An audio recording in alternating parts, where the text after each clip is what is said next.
Hey everyone, welcome back to PRV Tech Creations. In my one of previous video, I put together a polystrobe light. It's a cool project with the two main stages. In today's video, I'm using a homemade PCB to make soldering the components a whole lot easier. Let's dive in and see how it all comes together. The first stage uses two C945 NPN transistors to create a multi-vibrator circuit. I went with 100 microfarad capacitors and 47 kiloohms resistors for this part. With just the first stage, the strobe light looked like this. But I wasn't quite satisfied with it. I wanted to add a faster blinking effect while keeping the light a single color. So I added the second stage, a 555 timer circuit with a BC557 PNP transistor to control the LED's positive light.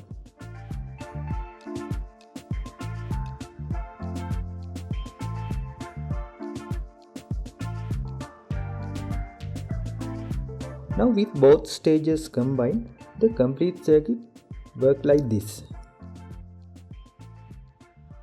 Let's break down the basic principle behind this.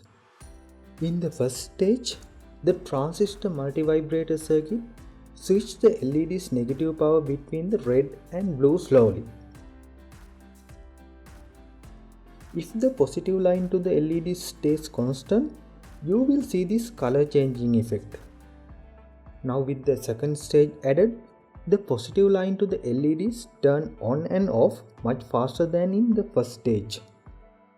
The result, a faster blinking effect while the LED stay at a one color. Here's how it looks in action. But there are few downsides to this circuit. If you want to change the blink frequency, you will need to swap out resistors or capacitors. Plus, you are limited to just one blinking pattern. So I decided to upgrade the circuit. In this new version, I'm using an ATTiny 13A microcontroller along with two NPN transistors to drive the LEDs.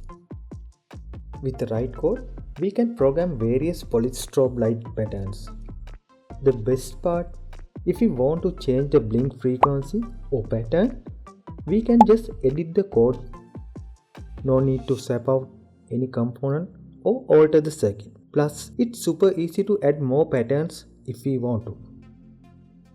It gets even better, we can also add multiple siren sounds by connecting a speaker to one of the pins and adding a sound generation code. So not only we can customize the lights pattern, but we can also bring in some cool audio effects.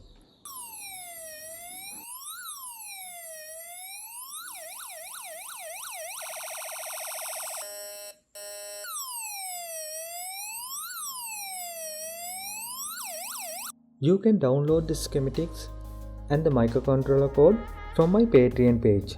Just click the link in the description below. If you enjoy this project, give us a thumbs up and don't forget to subscribe my channel for more exciting DIY projects. Leave your questions and project ideas in the comment below. Thanks for watching and always stay creative.